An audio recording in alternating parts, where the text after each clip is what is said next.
So we have got Alison Porter, who's a PhD researcher from the University of Warwick. She's an early career researcher in theatre and performance studies at the university. Her PhD research consists of an academic thesis on the creative mediation of factual material in contemporary British verbatim plays about social justice, and a portfolio of creative work about human trafficking from Albania. Alison is a playwright and poet and was longlisted for the National Poetry Prize in 2015 and 2019. She is also a trustee of the theatre company Out of Joint and has been a board member of the National Crime Agency and the Crown Prosecution Service. I do believe that we have a short monologue from Lizzie Schenk. Is that correct, Alison? Are we still doing the monologue from Lizzie? The monologue from Lizzie will be built in with the film. So it's a kind of two for the price of one, but it's in there. I'll just give a little brief introduction to Lizzie then. So Elizabeth Schenk is an actor who trained at LAMDA and with the National Youth Theatre. She's been featured on Netflix, BBC, ITV, in independent feature films and short films, and at regional and London theatres, including the Orange Tree Theatre, Theatre 503, Yvonne Arnaud, Regent's Park Open Air Theatre, and the Space Theatre. Originally, Lizzie was going to be here today, but she got a job. And as an actor, she cannot turn down a job. So, as Alison said, she has very kindly incorporated that into her presentation. So I hand over to you now, Alison. Thank you. Okay. Well, first of all, thank you very much for inviting me to speak this afternoon. It's a really important conference, so it's really helpful to be here. I've got a few slides that I'll share with you that will keep me on track, hopefully, before we actually get to the showing of the film. So I'm going to attempt to share my screen with you, and hopefully you'll tell me if that's working. So hopefully you've got the slides in front of you now. Yes, I can see. I can just see Carol in my little picture in the corner. So that's good news. So as Carol said, I'm a researcher in theatre studies at the University of Warwick. But I'm particularly interested in how theatre is used to address issues of social justice.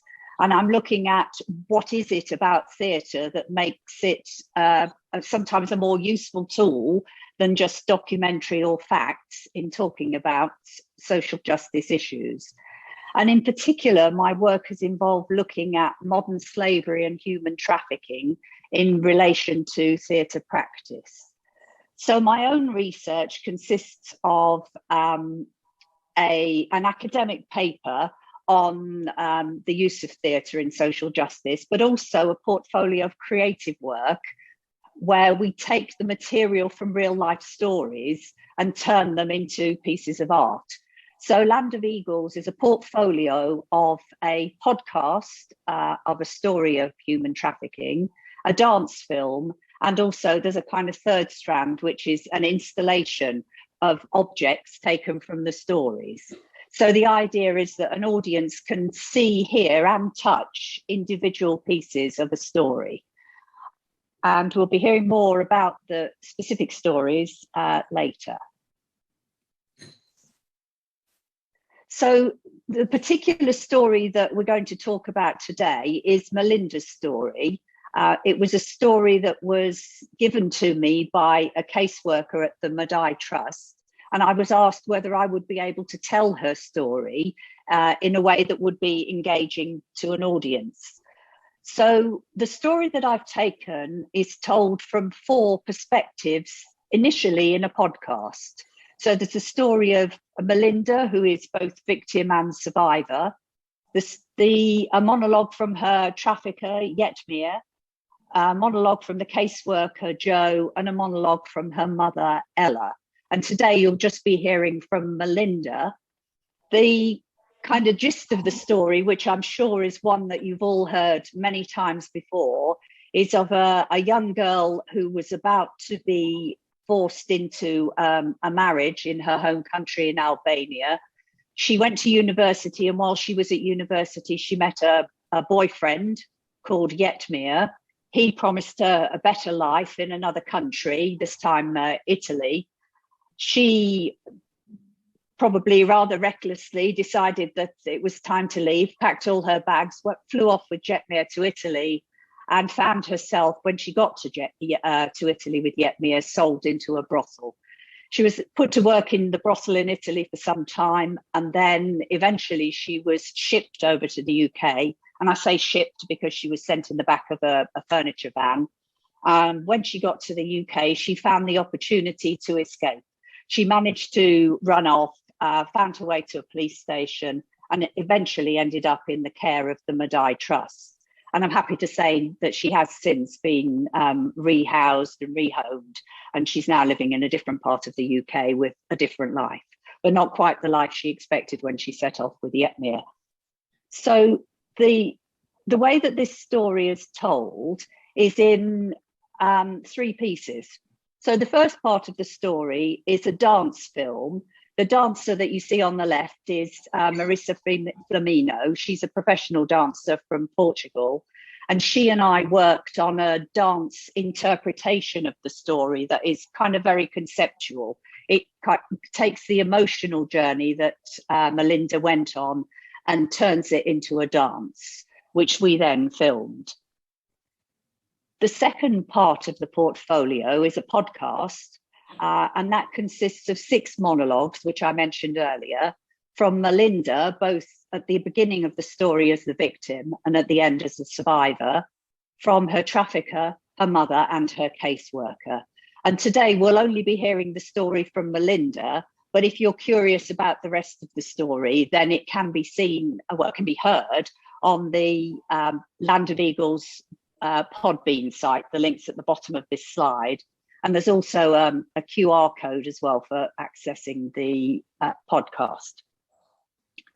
The third part of the portfolio of work, which I'm afraid I can't show you today because I'm at home and you're not here, it consists of objects from the story. So I've done the next best thing, hopefully, and given you some pictures of the installation which we put up at the Royal Central School of Speech and Drama, where we displayed objects from the story on some tables with the film playing in the background, and the audience were able to wander around the tables looking at the objects and at the same time listen to the podcast. So we have things like Melinda's shoes on one table, we've got a list of client bookings, we have the note that she left for her mother, we have some coins in her mother's purse, the recipe for the for burek, which is something that her mother is cooking in one of the podcasts. And also we have Jetmir's belt and a book that he refers to called The Canon of Lake Ducagini. So in that way, the audience were able to engage a lot more personally with the story and look at some of the objects and begin to ask questions about them. So today, what we'll be doing in a couple of minutes is showing the film, which is called The Boyfriend Trick, and it lasts about 4 minutes. But what we've done is we've actually taken the film, and because Elizabeth Schenk, who did the reading for the monologue of Melinda, can't be here, we're actually playing her monologue under the film. And we've kind of edited the 2 things together, and I think it works, but you can tell me whether you think it does or not at the end. So we'll be playing that in a second. We have tried this out, and it seems that over Zoom, the quality of the recording is not brilliant. So if you're listening online rather than in the room, you might want to go to my Vimeo site, and the link is on this slide here. I'll just give you a couple of minutes to copy that if you need to. So because these slides will go down in a second. So if you're online, I would suggest you go to Vimeo and listen to it and then come back again. And then when you've all seen the film, Carol and I are going to be available. I'll be answering some of Carol's questions, I think, and happy to answer any other questions about how I made the video, who was involved, and also, perhaps more importantly for today, talk about some of the issues arising from the video. So I think Dan's now going to come up and play the video, and then I'll be back to you.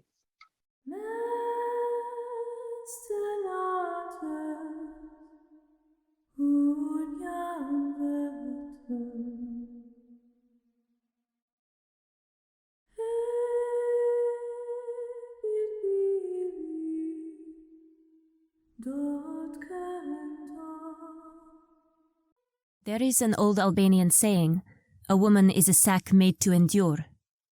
I was that sack, and this is the story of how I was used, torn and sold. But my story happened here in Italy and in England, not inside Albania in the 15th century. I'll call myself Melinda, or Linda if you like. This is true story, but I am not the only person who could bring this story to daylight. There are many Melindas like me. The story starts in a small village in northern Albania. I lived there with my mother, my father, and brothers. Inside Albania, we still live at home with our families, even when we marry. That's normal for us. Our living room has many books. My mother is teacher. My father is builder. He works sometime in other country, but he say traveling is not for girls. They borrow me money for university, so I will get good job and pay back my uncle. But Albania is small country. Very beautiful, but very poor. If you don't know the place, we are bordering with Greece and Italy by sea. Everyone is leaving. My friends too. I see them on Facebook. Beautiful handbags, nice shoes, a good enough house, boyfriend driving Mercedes car. I want this life, a better life. But my parents follow old traditions from Canaan and make arranged marriage for me. I want to study and get good job, not be housekeeper for old man, just because he's my father's friend. And I was in love with somebody else. A boy called Yetmir. His name means good life in Albania. He is kind, bring me a lot of small gifts, scarves, sweets, flowers. We drink coffee together, go for walks, just small things really, but things women are not allowed to do in my part of Albania. Like smoking, drinking raki, or wearing watch, or even hat. These things are just for men. When I tell Yetmir about arranged marriage, he is great. He say we just go to Italy, live with his family, and maybe get married there. When you meet someone and they give you opportunity and you start thinking maybe it will be a good idea. He is very beautiful man. I tell my family about Yetmir. Number 1 mistake. I think they will be happy I find my own husband, a man with good job, but they tell me it will bring shame on family. They say I must marry man they choose for me. We want to be good daughter, but we also want to be good for ourselves. So what to do? A few days later, I tell my parents that I go to meet friend. I kiss my little brother on head and go to airport. I have only passport and clothes in my handbag, but I am chasing love, like in a film. It was last time I see my parents, and last time I see my beloved Albania. They probably think I am dead, and I hope so. It is easier than truth. I have done things they cannot imagine.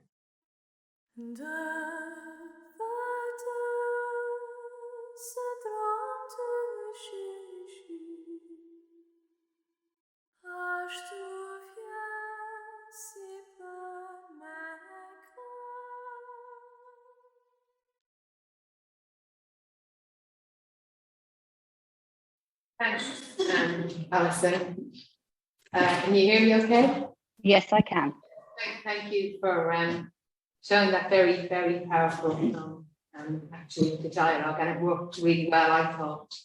I'm happy to kind of open up and start off with some questions and then open it up to the audience and see what they if they have any questions for you. So the first question I have is, we've heard the first monologue from Melinda, the victim survivor, but there are 4 more monologues in the story. Can you tell us some more about the piece you've created? Yes, well, the first monologue is based on Melinda's story that was given to me by the Madai Trust. And that was based on the story that the survivor herself gave to a caseworker. But I also supplemented that story with interviews from other people who'd experienced the same kind of situation. The trafficker, you might wonder how I got the trafficker's story. I actually was lucky enough or unlucky enough to attend a trial in Carlisle of some people who were being tried for human trafficking. And so as I sat through the trial, I managed to piece together some of the language that they used and some of the things that they said, which gave me a good feel for what the trafficker might be like. And then the caseworker, that story, that monologue is based very much on the words of a caseworker who I interviewed from the Madai Trust. And then finally, Melinda's mother, I had to be kind of a bit more circumspect with that. And I did a lot of research and read reports from women of that age who'd been on the receiving end of some of these situations where their daughters had had problems. And I took the words from a number of those women and then used those to create what I thought might be a realistic interpretation of how the mother might feel. Thanks. I mean, I think that was one of the really interesting things about the piece. And I hope people do go to the podcast to hear more about it, because we don't often hear those other voices. You know, the perpetrators, the mothers, fathers, the caseworkers even. And I just wondered why you thought it was important to capture those stories as well. Yeah. Well, first of all, I have to say it's obviously very important to have the victim's voice. And I think everybody's getting that message now, that we need the victim's voice. But in addition to the victim's voice, there are other people who've played a key role in this story. And most of the time, what's happened to the victim or now survivor is not of her own making. You know, I felt that her parents had a role to play in this, that they tried to make her go into a forced marriage. So to an extent, they were to blame for her leaving. Obviously, Yetmir is to blame in that he forced her into a trade that she didn't want to be in. So I felt it was important to show that this wasn't just, you know, someone who did something completely reckless. There was a set of circumstances that had made them do that. And then, of course, there are the much wider issues about poverty and the situation in society generally in Albania that lead to these kind of to a situation where someone like Melinda feels she has no option but to take a huge risk. Thank you. And did you meet Melinda yourself, Alison? No, I didn't. Sadly, it wasn't possible. The reason for that was that I started this project in the middle of the pandemic. And my plan was originally to go and meet her. So I had to go through a process where I provided questions. Well, originally she just provided her story. But when I got the story, it was very factual, like the kind of thing you would provide for a police report or for something to send to the NRM. The small details of her life were not there. So I did quite a lot of asking more detailed questions about her as a person and her motivations to try to get underneath just these bare facts of this boyfriend story. Great, thank you. And why did you choose the title? The Land of Eagles part is the title for the whole portfolio. And Land of Eagles is how Albanians describe their country. Their flag has two eagles facing opposite directions on the front. And they for them, Land of Eagles is a positive thing in terms of their kind of their history and how they see themselves. But I also feel it has a sort of the flip side of being an eagle as well, in that it can be a very fine beast, but it can also be quite a cruel beast.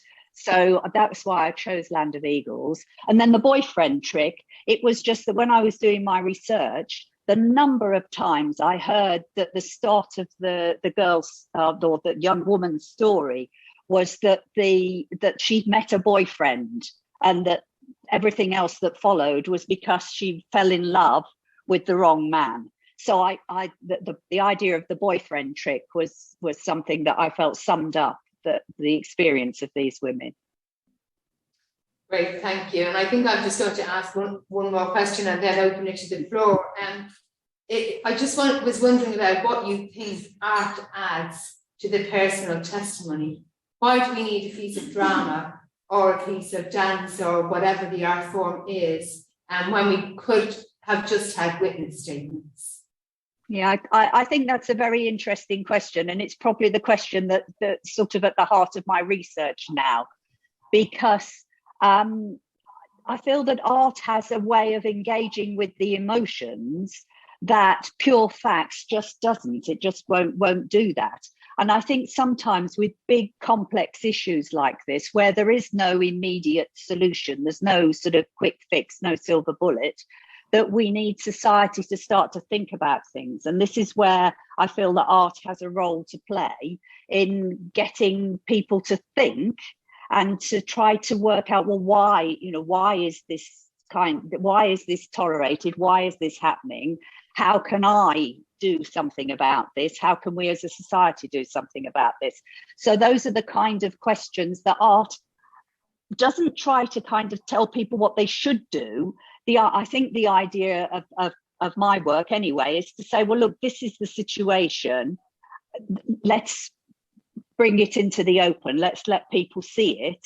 And art does that in a way that's probably a little bit more, perhaps more engaging than just listing out facts or just producing a documentary.